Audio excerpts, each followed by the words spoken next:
with new friends, but keep the old. One is silver and the other's gold.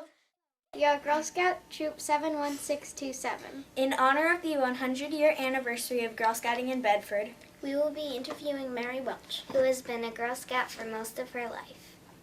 Well, I'm Mary Welch, and I grew up in New York, up on Hudson River, and so I was a member of a Girl Scout troop there back in 1927. Does that sound like a long time ago?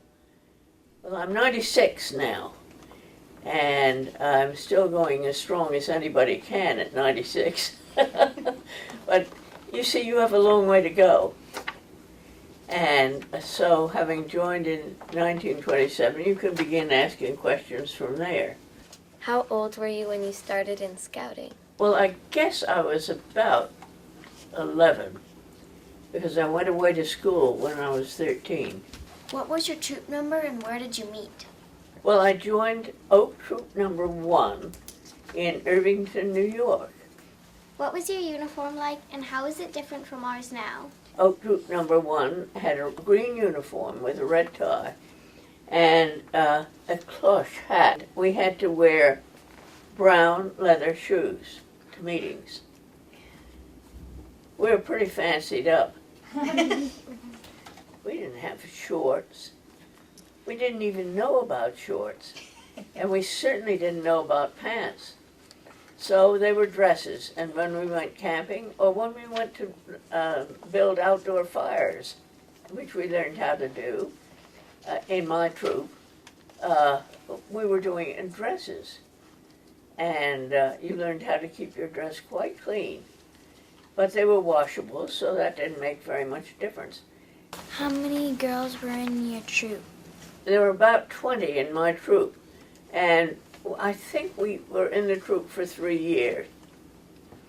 And I was in patrol number 1 or 2, and I didn't behave myself very well. I used to chew gum, but I tried not to show it when the troop leader came around to look. But I had a wonderful time. Did you ever meet Juliet Lowe? No, I feel very badly about it. But she had given up being president when I was in the troop, just a couple of years before, or maybe even that year. And a Mrs. Arthur Hyde Choate, in Pleasantville, New York, about 20 miles from where I lived, became the president. And so I got to know her, and then I went to school with her daughter. And then later on, I got to know her very well. Did you do any other things with Mrs. Choate? As a matter of fact, I went to a picnic. It wasn't a cookout because we didn't cook, at her place in Pleasantville, and sat down in poison ivy, which I took home with me. Did you go on any camping trips? You know, when I was a scout, I never went on a camping trip. And I don't think our leader ever took a camping trip. But I started camping when I got on the national board. And then I got to be camp chairman, national camping chairman. And that was quite interesting because I had to visit camps all over New England. I never got to any outside of New England. But I had a wonderful camp committee, national camping committee, with a man who was he had a silk factory. But he was very much interested in the Girl Scouts. And then I had 2 private camp directors on my committee to look at what we were doing and say, why don't you do it this way? And we'd say, well, why don't you do it this way? So it was a great experience. We heard that you went to roundups. What were they? I got on the national board in 1955, and I went to my first roundup in Colorado Springs, and we had, I think, 10,000 girls there. And being on the national board, there were about 5 of us who circulated around the roundup, meeting girls and meeting patrols, because a whole patrol was formed. Those roundups were great fun. It lasted for 2 weeks. With 10,000 girls, you can imagine how many cities and towns and villages had girls coming to it from all over the country. And I met several foreign visitors there, one of whom I heard from yesterday. She is now helping elderly. But the fascinating thing about scouting is you meet people from all over the world. Did you have any siblings who were Girl Scouts? I had 4 siblings, 3 brothers in a row, and 1 sister. And my sister never got into scouting. I don't know why. How did you feel when you were asked to lead a troop? That's a good question. That happened after I was married in 1940. We moved to Southborough, or I moved to Southborough, where my husband was teaching school. When we arrived, the wives of the men who were teaching with my husband said, "Mary, you haven't anything to do but iron your dishcloths." And that was sort of a put down. "But we'd like you to be Girl Scout leader." And I said, "Well, I think maybe the Girl Scouts are a little out of date." And they said, "Well, we'll loan you a guidebook, and you can tell us whether you'd like to join a troop." And I read the guidebook, which was about that thick then, and it looked pretty interesting. So I said, "Okay, I'd love to." So I met the kids, the girls, and we met in the church nearby, church parish house, and we decided to do the bicycle badge. So we had to learn how to handle bicycles, not just ride them, but how to keep them in good shape. Have you done that? You know how to change a tire? Oh, we had to do that because we were going to take a bike ride to the next town. And what if somebody had a flat tire? So we learned how to change tires. We learned how to take the chain off and put it on in case it was too loose. It might have fallen off.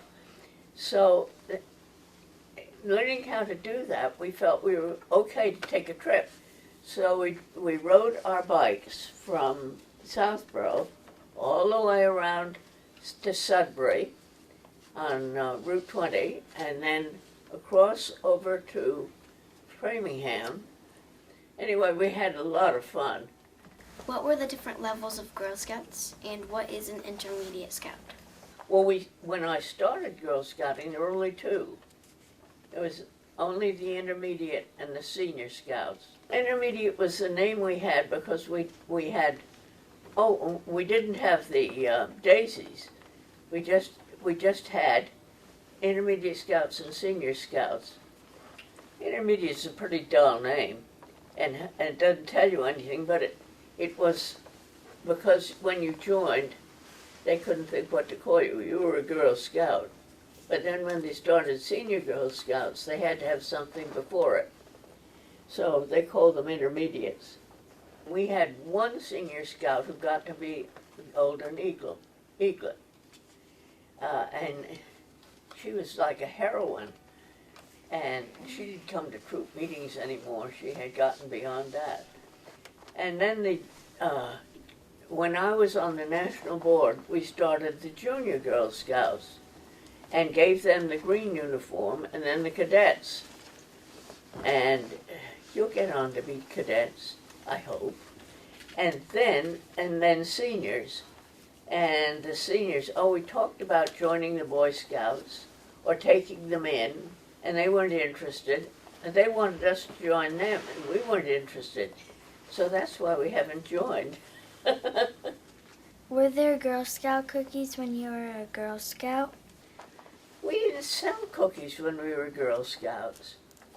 And I feel very badly about that because I've enjoyed eating them ever since.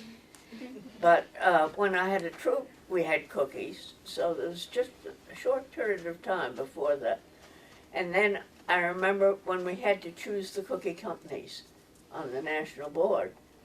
And everybody had an idea of which cookie company made the best cookies. And then we figured we better just have one or two cookie companies, because some cookie companies don't sell all over the country. So you had to get a national cookie company. What kinds were there? Well, I know we had vanilla cookies. And then I think the next ones we had were sandwich cookies with the Girl Scout stamp on them. You know, that made you know they were Girl Scout cookies. And then I'm trying to think, we didn't have many varieties in the beginning. And then the more varieties we had, the more girls sold. So they kept on making new varieties. What did they cost? What did they cost? 50 cents. And what do they sell for now? $4. $4? 50 cents a box we sold them for. And we made money. Not much, but we made money. What are your most cherished memories of scouting? Well, I have so many. I was at the birthplace when we restored it and opened it up. And we had a ceremony with brownies in all the windows of Juliet Lowe's house. Upstairs on the 3rd floor, on the 2nd floor, and on the main floor. We had dancing and we had singing, and we had just the most exciting time. I think another memory was, does anybody know of the Von Trapp family that sings? I met Baroness Von Trapp at one of the roundups because she knew about scouting. They had Boy Scouts in Vienna, but she didn't know much about Girl Scouting. The Sound of Music had just come out, and so we all sang the Sound of Music to her. And she was just a delight, so I took her around and introduced her to the girls and some of the people I knew. She was just lovely, and she had on her Viennese outfit. That was a high point. I think it was a high point when I got on the national board, because there were just 2 of us who were in our 30s. The rest of the people were in their 50s and 60s. And we didn't quite know how to handle ourselves. But I was still a leader, and I kept on being a leader. What was it about scouting that made you want to continue it your whole life? That's a very interesting question. And my daughter would answer it probably somewhat the same way I do, because she's had 2 troops. But there's something about scouting that makes you look ahead and realize you've got to be prepared in many ways to do things you don't know how to do now. So be prepared is something that isn't just for the moment, it's for looking ahead. And I think that the whole spirit of the place, of the movement, is something you can carry on in your family and in your community, and it will stay with you forever. Make new friends, but keep